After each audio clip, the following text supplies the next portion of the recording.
नमस्कार सभी को। मैं आप सभी का बहुत बहुत स्वागत करती हूँ कक्षा 10 हिंदी की ऑनलाइन क्लास में।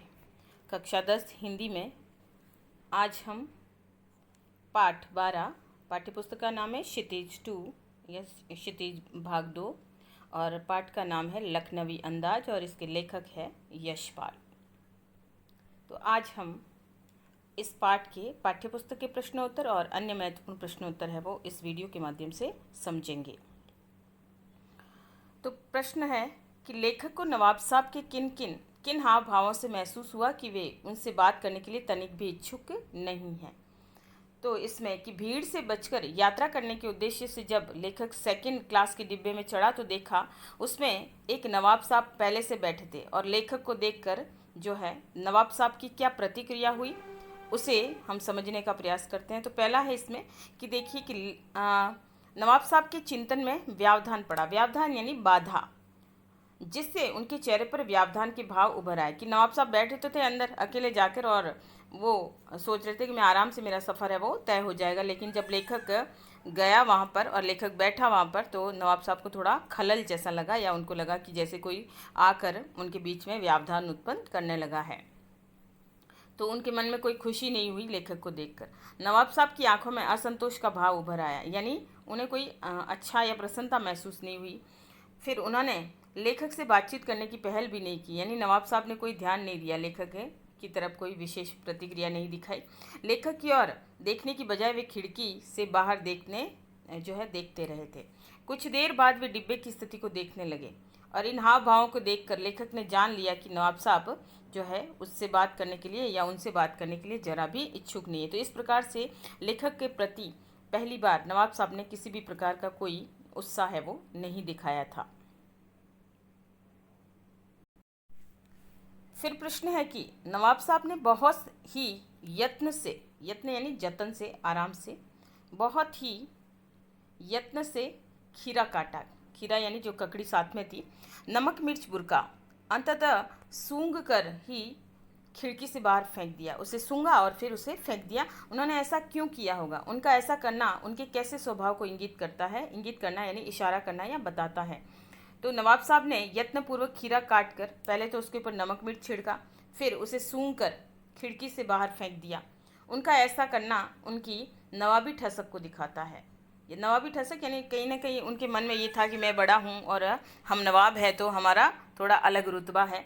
वे लोगों के कार्य व्यवहार से हटकर अलग कार्य करके अपनी नवाबी दिखाने की कोशिश करते हैं और उनका ऐसा करना उनके अमीर स्वभाव और नवाबीपन दिखाने की प्रकृति या स्वभाव को इंगित करता है। या कहना का तात्पर्य है कि नवाब साहब है ये कोरा दिखावा या आडंबर करने की कोशिश कर रहे थे। बिना विचार घटना या और पात्रों की भी क्या कहानी लिखी जा सकती है? यशपाल के इस विचार से आप कहाँ तक सहमत है? प्रश्न है हमारा और उत्तर है कि कहानी किसी घटना का ऐसा वर्णन है जो किसी विशेष कारण की ओर संकेत करती है। हमेशा कहानी के लिए कोई ना कोई घटना होनी चाहिए। घटना कैसे घटी, जैसे कैसे, और उसके क्या कारण थे और उसके क्या परिणाम हुए या क्या परिणाम हुआ, ये सब जानने की जिज्ञासा मन में हमेशा बनी रहती है। और घटना बिना कारण के नहीं होती। कोई भी चीज़ या कोई भी बात होती है उसके पीछे कारण होता है। अतः बिना पात्र की कहानी तथा बिना कारण की घटना कैसे संभव हो सकती है? घटना के बिना विचार कैसे?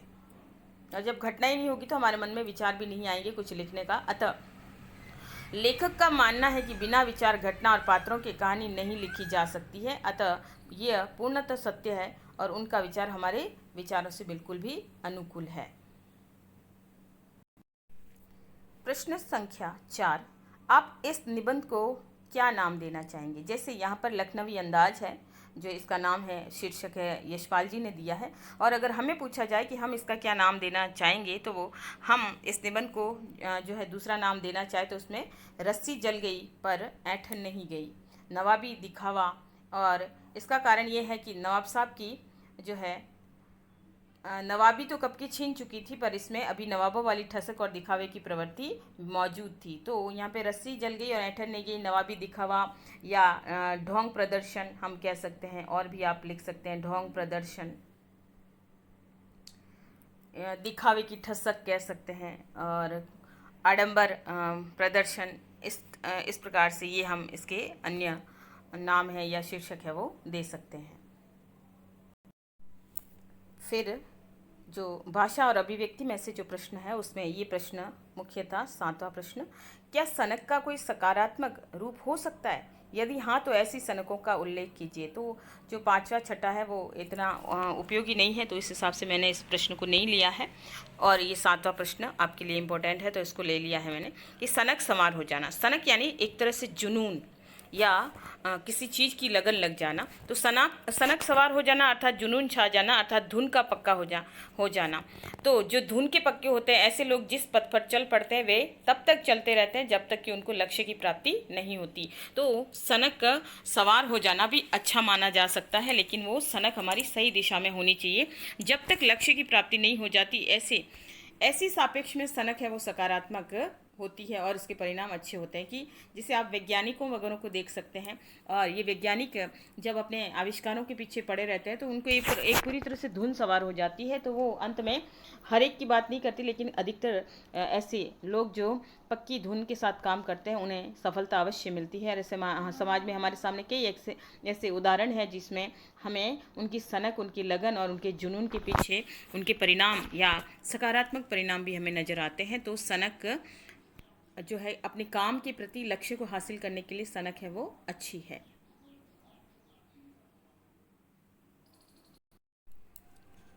पाठ्य पुस्तक के प्रश्न उत्तर के अलावा अब अन्य महत्वपूर्ण प्रश्न उत्तर भी मैंने इसमें शामिल कर दिए हैं। तो जो आपकी पाठ के हिसाब से महत्वपूर्ण है तो उसको भी हम समझ लेते हैं। कि प्रश्न है कि लखनवी अंदाज पाठ के आधार पर बताइए कि लेखक यशपाल ने यात्रा करने के लिए सेकंड क्लास का टिकट क्यों खरीदा था। तो लेखक यशपाल ने यात्रा करने के लिए सेकंड क्लास का टिकट इसलिए खरीदा था क्योंकि एक तो उन्हें लंबी दूरी की यात्रा नहीं करनी थी, यानी पास ही मुकाम पर उनको जाना था। वे भीड़ से बचकर एकांत में यात्रा करते हुए नई कहानी के बारे में सोचना चाहते थे। चूँकि लेखकों की आदत होती है कि वो किसी के बारे में लिखना चाहते हैं तो वो अक्सर एकांत में यात्रा करते समय उनके दिमाग में नए नए उपाय, नई नई कहानियाँ या विचार सूझते रहते हैं। तो इसलिए लेखक ने ऐसा जो है टिकट खरीदा था सेकंड क्लास का। वे खिड़की के पास बैठकर प्राकृतिक दृश्य का आनंद भी उठाना चाहते थे। फिर सेकंड क्लास का कम दूरी का टिकट बहुत महंगा नहीं था। तो लेखक ने बहुत सारे कारणों से जो है सेकंड क्लास का टिकट है वो खरीदा था।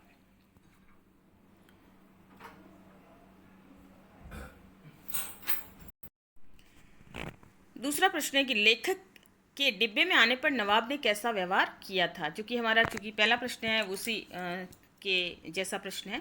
लेखक जब डिब्बे में आया तो उनका आना नवाब साहब को बिल्कुल भी अच्छा नहीं लगा। उन्होंने लेखक से मिलने और बात करने का कोई उत्साह भी नहीं दिखाया। पहले तो नवाब साहब खिड़की से बाहर कुछ देर तक देखते रहे और फिर डिब्बे की स्थिति पर उन्होंने निगाहें दौड़ाई कि कौन कौन लोग उसमें बैठे हैं। उनका ये अपेक्षित व्यवहार लेखक को अच्छा नहीं लगा। तो फिर लेखक ने भी अपने आप को जो है पूरी तरह से नवाब साहब से बातचीत न करने का रुझान है वो कर लिया था। फिर प्रश्न संख्या 3 कि खीरे को खाने योग्य बनाने के लिए नवाब साहब ने क्या क्या किया और उन्हें किस तरह सजा कर रखा, पठित पाठ के आधार पर बताइए। तो उन्होंने किस प्रकार से ककड़ी को सजाया था, खीरा ककड़ी को, तो वो हम जाने कि नवाब साहब ने खीरे को खाने योग्य बनाने के लिए पहले उसे अच्छी तरह धोया, फिर उसे तौलिए से पोंछा, साफ किया उसको, और अब उन्होंने चाकू निकालकर खीरों के सिरे काटे और गोद कर झाग निकाला यानी बीच में जो गुदा होता है उसको बाहर निकाला। और उन्होंने खीरा को छीला और फांकों में काटकर फिर उसे करीने से सजाया और उसके बाद उसके ऊपर जो है नमक मिर्च वगैरह बुरक के उसको पूरी तरह से तैयार किया। प्रश्न 4 कि नवाब साहब द्वारा लेखक से बातचीत की उत्सुकता न दिखाने पर लेखक ने क्या किया। नवाब साहब ने लेखक से बातचीत की उत्सुकता उस समय नहीं दिखाई जब वह लेखक डिब्बे में आए थे। लेखक ने इस उपेक्षा का बदला उपेक्षा से दिया। तो लेखक ने भी पूरा अपना जो है तरीका नवाब साहब के जैसा ही रखा। उन्होंने भी कोई बातचीत करने का प्रयास नहीं किया। उसने भी नवाब साहब से बातचीत की उत्सुकता नहीं दिखाई। नवाब साहब की और से आंखें फेर ली उन्होंने। ये लेखक के स्वाभिमान का प्रश्न था और जिसे लेखक स्वयं भी बनाए रखना चाहता था। यानी कि लेखक को पता था कि नवाब साहब अगर उसके अंदर किसी भी प्रकार का जो है रुझान नहीं दिखा रहे हैं, कोई अपन कह सकते हैं इंटरेस्ट नहीं दिखा रहे, तो ऐसे में जो है लेखक ने भी किसी भी प्रकार का नवाब साहब से बातचीत करने का कोई उत्साह नहीं दिखाया।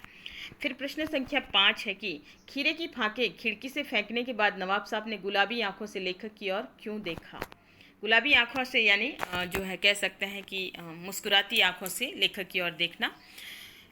खीरे की फांके एक एक कर उठाकर जो है नवाब साहब ने उसे सूंघा और सूंघने के बाद नवाब साहब खिड़की से बाहर फेंकते चले गए और फिर उन्होंने डकार ली और लेखक की ओर गुलाबी आंखों से इसलिए देखा क्योंकि उन्होंने लेखक को दिखा दिया था कि नवाब खीरे को कैसे खाते हैं, यानी वो ढोंग करके दिखाना चाह रहे थे कि हम लोग तो जो है सूंघ के ही हमारा पेट है वो भर जाता है। अपनी नवाबी का प्रदर्शन करने के लिए उन्होंने खीरा खाने की बजाय फेंक दिया था। तो ये क्या था, ये एक कोरा दिखावा मात्र था और ऐसे में नवाब साहब ने जानबूझकर खीरा है पूरा जो है फेंक कर उसका खात्मा कर दिया था और खुद भी भूखे ही रहे। तो नवाब का ये दिखावे का ढोंग प्रदर्शन है जो लेखक के सामने किया था और लेखक को ये सारा नज़ारा है उन्हें अजीब सा लग रहा था। प्रश्न है कि नवाब साहब ने खीरे की फांकों पर नमक मिर्च छिड़का, जिसे देखकर लेखक ललचाया, पर उसने खीरे खाने का प्रस्ताव अस्वीकृत कर दिया। हालांकि नवाब साहब ने नमक मिर्च छिड़क कर लेखक को पूछा कि आप खाएंगे क्या, लेकिन चूंकि लेखक को पहले जो है उत्साह नहीं दिखाया था नवाब साहब ने, तो लेखक ने भी प्रस्ताव अस्वीकृत कर दिया। तो इसके पीछे देखिए कारण कि नवाब साहब ने करीने से सजी खीरे की फांकों पर नमक मिर्च छिड़क कर लेखक को खाने के लिए आग्रह किया तो लेखक ने साफ मना कर दिया, जबकि लेखक खीरे खाना चाहता था। इसका कारण ये था कि लेखक पहली बार नवाब साहब को खीरा खाने के लिए मना भी कर चुका था। तो पहले जब पूछा तो उन्होंने कहा कि नहीं, मेरा जो है आमाशय कमज़ोर है और ऐसे में मैं खीरा नहीं खाऊंगा। बिना खीरा खाए नवाब साहब को डकार लेते देखकर क्या सोचने पर विवश हो गया जो है लेखक। तो लेखक ने देखा कि नवाब साहब ने खीरे की फांकों का रसास्वादन किया, यानी उसे सूंघा और उसका आनंद लिया और उन्हें मुंह के करीब ले जाकर सूंघा और फिर बाहर फेंक दिया। इसके बाद नवाब साहब को डकार लेता देखकर लेखक ये सोचने पर विवश हो गया कि क्या इसी तरह सूंघने मात्र से पेट क्या भर सकता है। तो ये सोचकर लेखक को थोड़ा अजीब लगा और वो सोचने पर विवश हो गया। सेकंड क्लास के डिब्बे में लेखक के अचानक आ जाने से नवाब साहब के एकांत चिंतन में विघ्न पड़ गया। उनके चिंतन के बारे में लेखक ने क्या अनुमान लगाया था।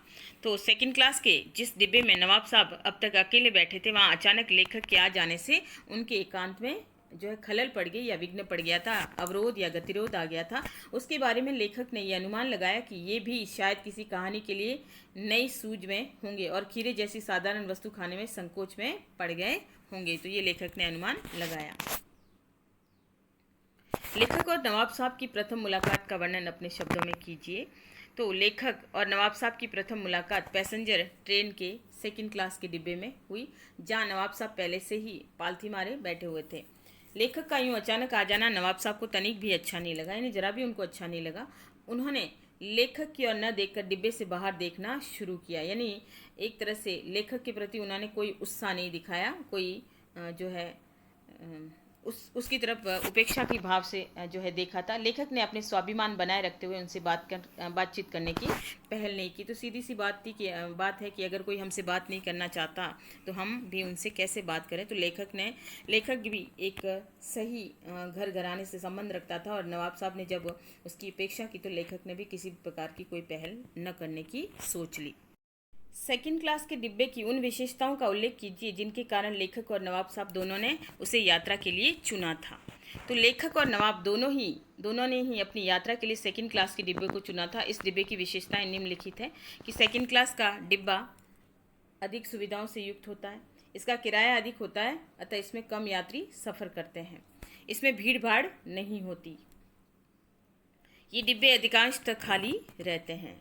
तो इसलिए दोनों ने इस जो है सेकंड क्लास के डिब्बे को चुना होगा।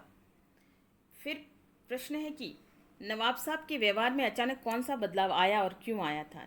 सेकंड क्लास के डिब्बे में जैसे ही लेखक चढ़ा, सामने एक सफ़ेद पोश सज्जन को बैठे पाया। लेखक का यूं आना उन्हें अच्छा न लगा और वे खिड़की से बाहर देखने लगे, पर अचानक ही उनके व्यवहार में बदलाव आया और उन्होंने लेखक से खीरा खाने के लिए कहा। ऐसा करके वे अपनी शराफत का नमूना प्रस्तुत करना चाहते थे, यानी वो दिखावा करना चाहते थे। और क्योंकि शुरू में तो जब लेखक गया था तो उन्हें उन्होंने किसी प्रकार की कोई उत्साह या रुचि नहीं दिखाई थी, लेकिन बाद में जब उनको स्वयं को खीरा खाना था तो उन्होंने सहज भाव से अपने शराफत दिखाने के लिए लेखक को खीरा के बारे में पूछा था। तो लेखक ने भी अपना आत्मसम्मान देखते हुए उस खीरा खाने से मना कर दिया था। लेखक ने ऐसा क्या देखा कि उसके ज्ञान चक्षु खुल गए। यानी उनके नेत्र खुल गए लेखक के।